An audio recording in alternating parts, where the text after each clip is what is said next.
Weekly Feed, I'm Kyle Meredith, and this is Ingrid Michaelson. Back again on the Weekly Feed.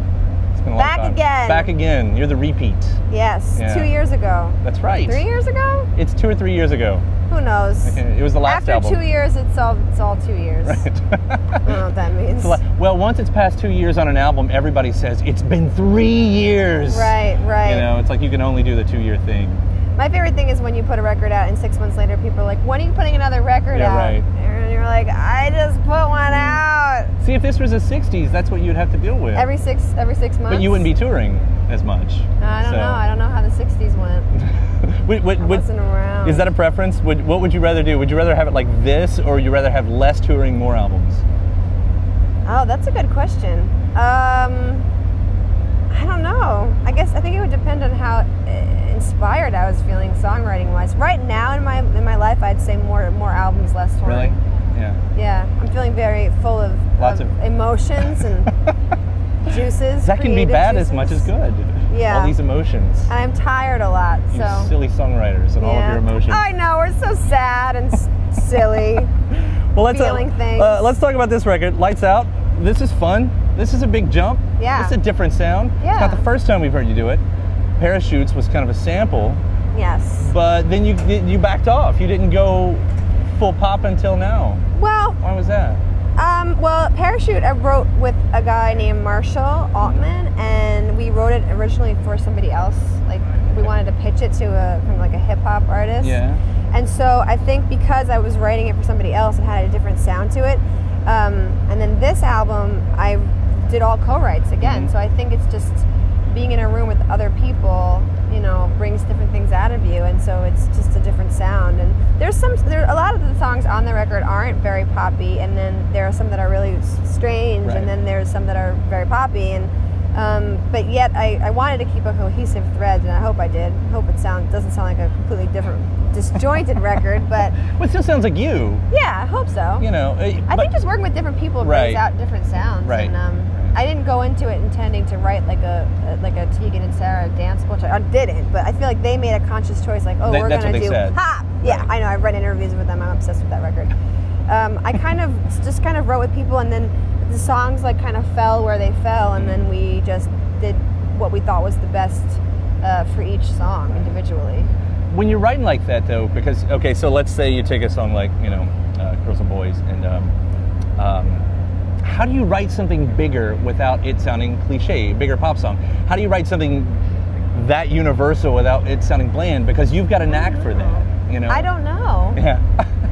I think if I knew, I would probably write more of them. I don't know, I wrote Girls Chase Boys with Trent Dabbs and Barry Dean, two really great writers in Nashville, and it just kind of came out of us messing around. We were working on a different song, and then it wasn't really going anywhere, and we just started kind of having fun and being silly and beatboxing, and then this song just kind of came out of I don't even know where. Right. So it's that magic spot again. We keep hearing about that magic spot. I feel like it's hard to define what it is that makes a song stick in people's minds and hearts, you know. So I don't really have an answer. I don't know. Yeah, no. Well, you were talking about with co-writing, and that's always that's a mysterious world, I think, to a lot of people. Yeah. Although it happens a lot. Until recently, it was for me too. I hardly ever co-wrote. Is that like you go for a formula thing? Like you sat down with a person, and what happens? You say, we want to write this type of song about this idea, or is it more? I think you can do anything, really. It depends on who. Because there's like the band way too, where it's just like, let's sit down and jam. Right, that's kind of how Girls Chase Boys came out. It was just jamming. I wrote another song on the record called Afterlife, and I went into the session and I was like, I want to write a happy song, I want to write an anthemic, joyful song, not about death, because everything is about, I was writing all about death. And then of course the song is called Afterlife, which is funny. Right. But it is an anthemic, joyful song, so I did go into that session saying, this is the type of song I want to write. But for the most part, with me, it just kind of, the way co-writing went, it just sort of like things just formed as they formed. It's lucky. There's a lyric on that stood out, and I'm taking it out of context, but you know, it's in Girls Chase Boys. Let's not make it harder than it needs to be. Yeah, right. Like, does this come easy to you? This style? Which style? Just with the whole way you did this record. Did this come easy, or did you have to try? No, well, there were a couple sessions with different writers that just wasn't a perfect fit. But when it is the right fit, it was, for the most part, pretty easy once things started to kind of kick in. Yeah. But there definitely are, you know, there were sessions where it just wasn't working. But I think it's the chemistry. It's like if you have a really good chemistry with a writer.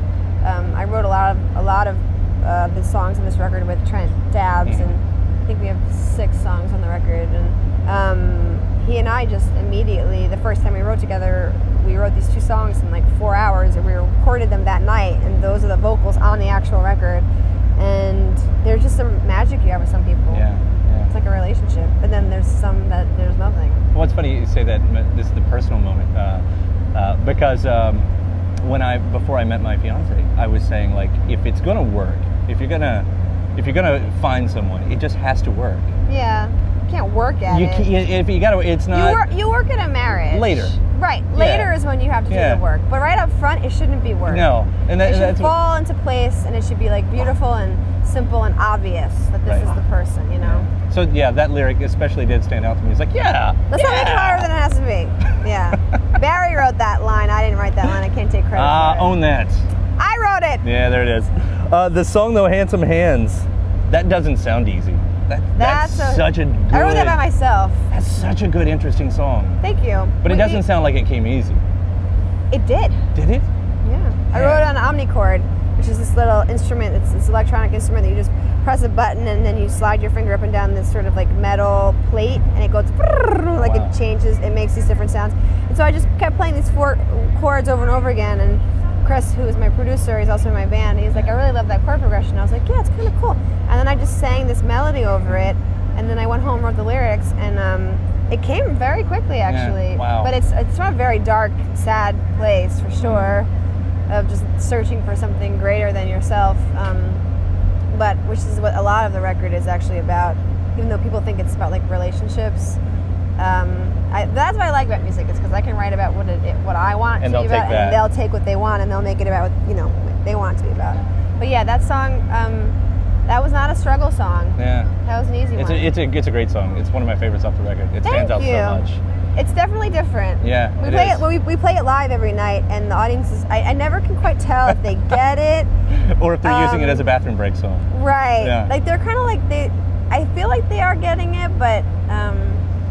They will eventually when we call it a classic song later on. It's just different from the rest of the record, but I think that's why it's important to play it, because it is different, and